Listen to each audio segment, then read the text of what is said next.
Assalamualaikum warahmatullahi wabarakatuh. Kami dari kelompok D akan membahas mengenai depreciation, impairment, and depletion.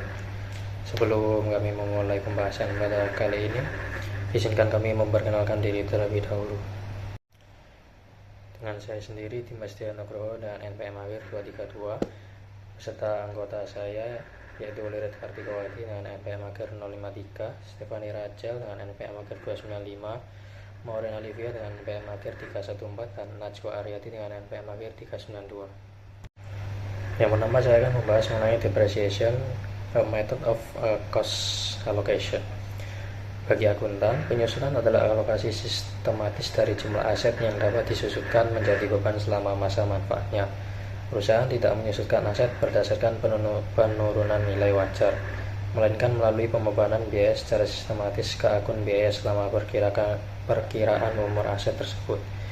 Terdapat beberapa istilah terkait alokasi biaya aset jangka panjang. Yang pertama adalah depresiasi atau penyusutan, yaitu penghapusan biaya aset tetap berwujud. Yang kedua ada depresi, pengurangan biaya sumber daya mineral seperti minyak, gas, dan batu bara. Dan yang terakhir ada amortisasi, yaitu berakhirnya manfaat aset tidak berwujud seperti hak paten atau hak cipta. Selanjutnya, faktor-faktor dalam proses penyusutan. Sebelum menentukan pola pembebanan, perusahaan harus menjawab 3 pertanyaan dasar. Yang pertama, dasar penyusutan aset. Kedua, estimasi masa manfaat. Ketiga, metode pembagian biaya.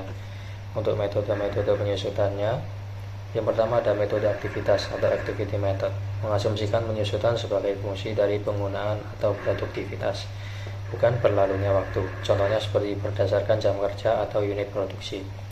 Kedua ada metode garis lurus atau straight line method, mengasumsikan penyusutan sebagai fungsi waktu.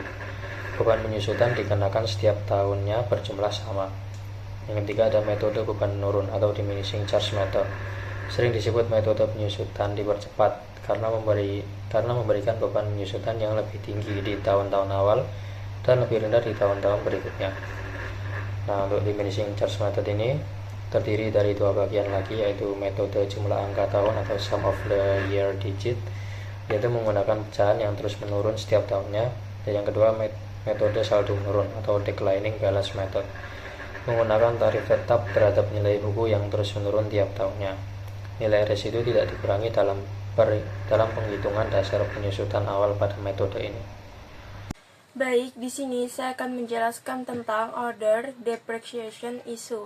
Jadi, yang pertama ada depresiasi komponen. Jadi dalam IFRS itu aset tetap tidak disusutkan sebagai satu kesatuan, tetapi dibagi menjadi beberapa komponen penting. Setiap komponen yang nilainya signifikan disusutkan secara terpisah karena memiliki umur manfaat yang berbeda. Lalu contohnya itu seperti pada gedung, bagian seperti atap, AC, dan lift dihitung penyusutannya itu masing-masing agar hasilnya lebih akurat.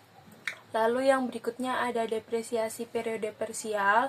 Jadi penyusutannya itu tidak selalu dihitung 1 tahun penuh karena aset bisa dibeli atau dijual di tengah tahun. Oleh karena itu digunakan metode prorata, yaitu penyusutan dihitung sesuai lama pemakaian dalam bulan, dan juga tujuannya itu agar beban penyusutan sesuai dengan penggunaan aset yang sebenarnya. Baik, yang selanjutnya ada penyusutan dan penggunaan aset. Jadi penyusutan itu sering disalahartikan seolah-olah bisa menyediakan dana untuk mengganti aset, padahal dalam prakteknya itu penyusutan hanya merupakan pencatatan biaya dalam akuntansi. Jadi penyusutan itu memang mengurangi laba tetapi tidak melibatkan arus kas luar. Oleh karena itu, meskipun nilai aset berkurang hingga 0, perusahaan tidak otomatis memiliki uang untuk membeli aset baru dan tetap perlu menyiapkan dana secara terpisah. Lalu berikutnya ada revisi tarif penyusutan. Jadi tarif penyusutan itu ditentukan perkiraan umur pakai dan nilai sisa aset. Karena ini hanya perkiraan, perusahaan itu harus meninjaunya setiap tahun jika ada perubahan, seperti aset lebih cepat rusak atau justru lebih awet. Maka dari itu, penyusutan itu akan disesuaikan. Perubahan ini hanya berlaku untuk periode sekarang dan ke depan.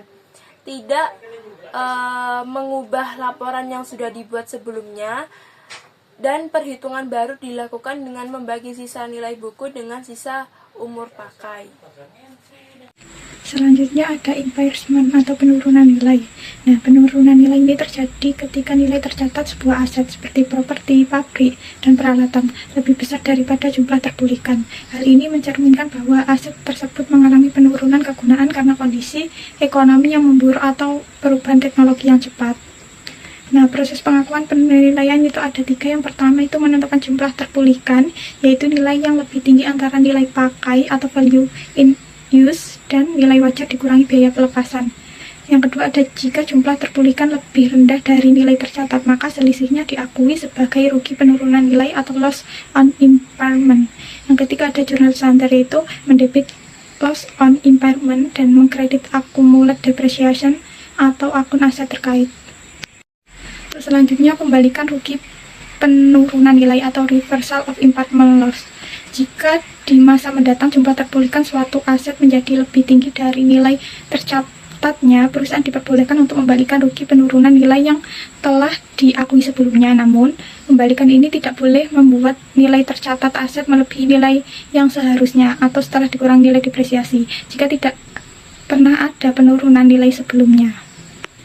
Selanjutnya ada unit penghasil kas atau cash generator unit. Seringkali sulit mengukur penurunan nilai untuk satu aset individu karena nilai tersebut tidak menghasilkan arus kas secara mandiri.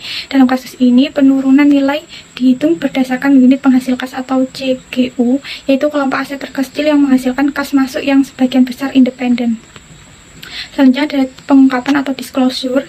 Investor dan kreditur memerlukan pengungkapan yang tepat agar laporan posisi keuangan tetap relevan dan jujur. Perusahaan harus melaporkan biaya penurunan nilai secara tepat waktu, termasuk asumsi arus kas dan tingkat diskonto yang digunakan dalam perhitungan. Depletion adalah proses akuntansi untuk mengalokasikan biaya sumber daya alam seperti minyak, gas, dan mineral menjadi beban. Sumber daya ini disebut wasting asset karena akan habis digunakan. Karakter utamanya adalah dikonsumsi secara fisik dan tidak dapat digantikan dengan mudah.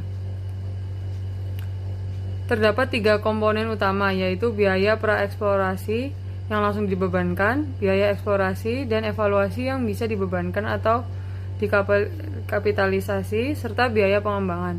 Untuk biaya pengembangan, aset berwujud seperti alat berat tidak termasuk depletion karena disusutkan. Sedangkan aset tidak berwujud seperti sumur masuk ke dalam depletion. Selain itu, biaya restorasi juga termasuk dalam perhitungan dan nilai residu harus dikurangkan. Depletion dihitung menggunakan metode units of production, yaitu berdasarkan jumlah produksi. Kita hitung dulu biaya per unit, lalu dikalikan dengan jumlah yang dihasilkan. Dalam pencatatan, saat produksi kita mencatat ke inventory dan accumulated depletion. Ketika barang dijual, biaya depletion masuk ke cost of goods sold. Jika estimasi cadangan berubah, perhitungan diperbarui secara prospektif. Selain itu, ada konsep liquidating dividend, yaitu dividen yang sebenarnya merupakan pengembalian modal. Pada laporan keuangan, depletion muncul di laba rugi sebagai COGS dan di neraca sebagai pengurangan aset. Selanjutnya adalah tentang revaluation. Revaluation merupakan proses penilaian kembali terhadap aset tetap perusahaan seperti tanah, bangunan, maupun mesin untuk menyesuaikan nilai tercatat pada laporan keuangan agar sesuai dengan nilai pasar atau nilai masa ini. Nah, dalam revaluation ini terdapat namanya peningkatan nilai dan juga penurunan nilai. Yang pertama di peningkatan nilai, yaitu keuntungan revaluasi dilaporkan sebagai penghasilan komprehensif lain dan diakumulasikan dalam ekuitas sebagai akumulasi penghasilan komprehensif lain. Kemudian untuk penurunan nilai itu terjadi ketika penurunan nilai tersebut membawa aset di bawah biaya historis diakui sebagai rugi penurunan nilai dalam laporan laba rugi. Kemudian ada yang namanya reversals atau pembalikan, di mana jika kenaikan revaluasi memulihkan penurunan nilai yang sebelumnya diakui sebagai kerugian di laba rugi. Kenaikan tersebut dicatat sebagai pemulihan rugi penurunan nilai di laba rugi hingga sebesar jumlah kerugian sebelumnya. Sedangkan jika penurunan revaluasi terjadi setelah adanya kenaikan sebelumnya, perusahaan harus terlebih dahulu menghapus saldo surplus revaluasi di ekuitas sebelum mengakui sisa penurunannya sebagai kerugian di laba rugi. Selanjutnya ada analysis of property, plant and equipment, di mana ini dibagi menjadi tiga, yaitu assets turnover ratio, profit margin on sales, dan juga return on asset. Yang pertama, asset turnover ratio, di mana rumusnya adalah net sales dibagi average total asset, digunakan untuk mengukur seberapa penjualan yang dihasilkan dari setiap unit mata uang yang diinvestasikan pada aset. Rasio yang lebih tinggi menunjukkan efisiensi penggunaan aset yang lebih baik. Kemudian untuk profit margin on sales, rumusnya adalah net income dibagi net sale, digunakan untuk mengevaluasi seberapa efektif perusahaan dalam mengendalikan beban operasi relatif terhadap penjualannya. Rasio yang lebih tinggi menunjukkan bahwa perusahaan lebih efektif dalam mengubah pendapatan menjadi laba. Terakhir ada return on asset, rumusnya adalah net income dibagi average total assets, digunakan untuk mengukur seberapa efektif perusahaan dalam menggunakan asetnya untuk menghasilkan laba. Semakin tinggi nilai ROA, maka semakin efisien manajemen dalam memanfaatkan sumber daya yang dimilikinya untuk menciptakan keuntungan bagi perusahaan.